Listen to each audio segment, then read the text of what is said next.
Hello everyone, my name is Kim Chanel and I'm the Communications Manager here at Mnemonic. I'm currently with Tony Mulholland, Principal Engineer at Rack Networks, who will give us a brief introduction to rack inspections and the laws regulating it. So Tony, if you could tell us a bit more about Rack Networks and your role there, and then we will proceed with questions. Okay, thank you, Kim. I'm very happy to participate in this here interview today. Well, first of all, I've been an engineer in the rack industry for about 25 years, and that has allowed us to grow, and we're presently about 15 engineers or technicians, of which 7 are professional engineers. And yeah, through these years of being in the industries, I found myself basically initiating and founding the CSA standard that we have come to know in Canada as CSA A344, and all kinds of things have come from that. Perfect. Thank you for this great introduction. So now let's begin with questions. So first of all, what is happening in the world of rack and rack inspection? Well, these are kind of interesting times. Everybody is sort of searching for compliance solutions, and that's because we've got a lot happening. For many years, people in building code compliance have been wanting racks to be subjected to building permits. Well, finally now we have the 2015 National Building Code, which will have provisions in it in the Part 4, as we call it, which is the section on structures, that will call for essentially building permits for rack.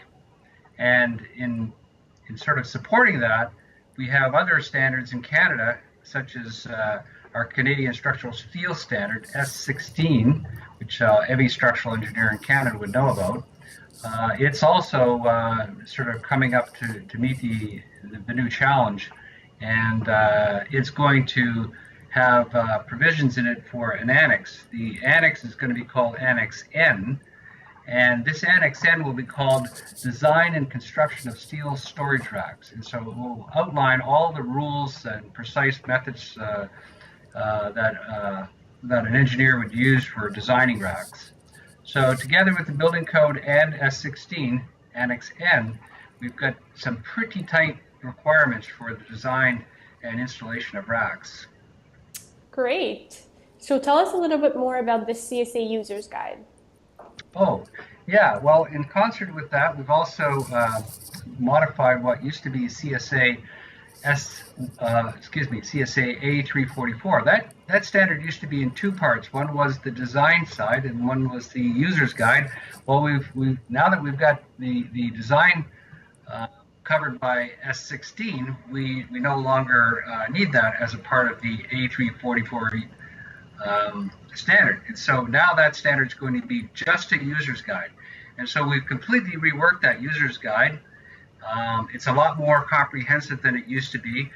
And we're just actually in the public review stage right now, which means we're in the very, very sort of final end of the process to get that standard out to the users. Very interesting. And do these users need to have some training? Yes, we'll probably be wanting to do that. I'm just kind of back up a little bit here and just mention also that the U.S. has also recently come out with a user's guide, and it's titled Considerations for Planning and Use of Industrial Steel Storage Racks. And so both up in Canada and the United States, we now have a user's guide. In the United States, I don't know if there's really any training, but up here in Canada, traditionally, Canadian Standards Association has put together a training program, a 1-day program that deals with the content of A344. And actually, on the wall behind me, there's a plaque that, which is an award-winning plaque for the program that they put together. This training was pretty much all based on the content of A344, so it's going to have to be quite, overhauled, let's say, for the new version that will be coming out. Also, Rack Networks offers training to clients as well. But we go at it from a different perspective. We like to offer sort of a 2 to 3 hour training program at site, done at the same time as we are doing engineering work at the site, which could be in the form of doing capacity studies or inspections. Great. So what do clients do after they do an inspection?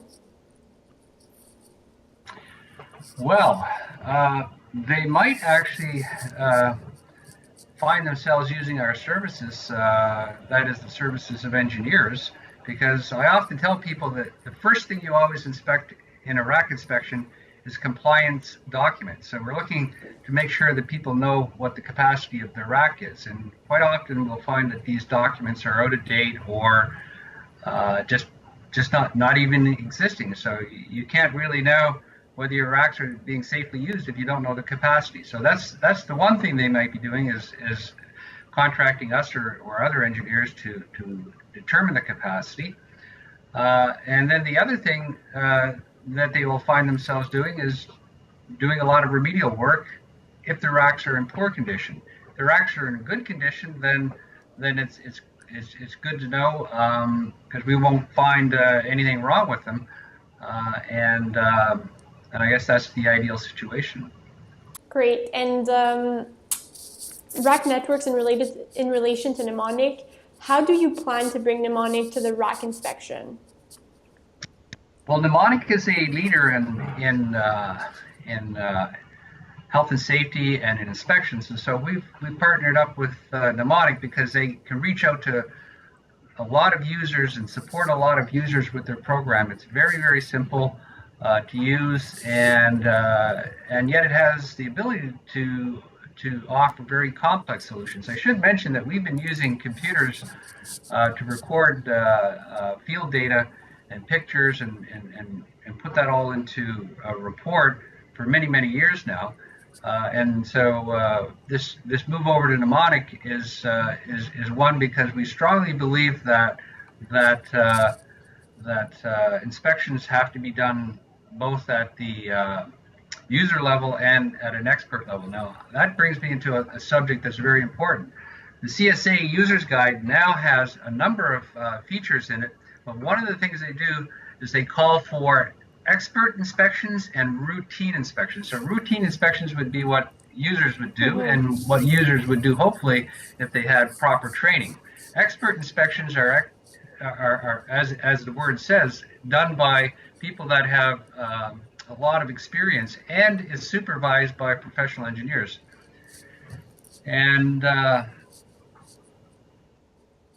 there's three things that are kind of important. The expert inspection has to include a section, if you will, that deals with the frequency at which expert inspection should be done based on a risk analysis. So that could be every year or every second year or every 6 months, depending on the risk assessment. The second item that the expert inspector has to do, he has to define the amount of allowable damage or the size of the defect that would trigger a response, because there's sort of 4 responses that are related to, in the document, and of course some of those are require unloading, but his responsibility is to determine how much of a imperfection is allowed to be there.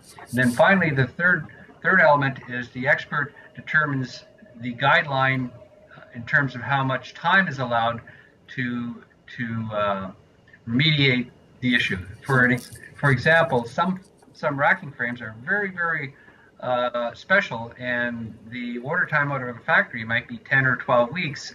So you need upwards to 18 weeks or more to remediate.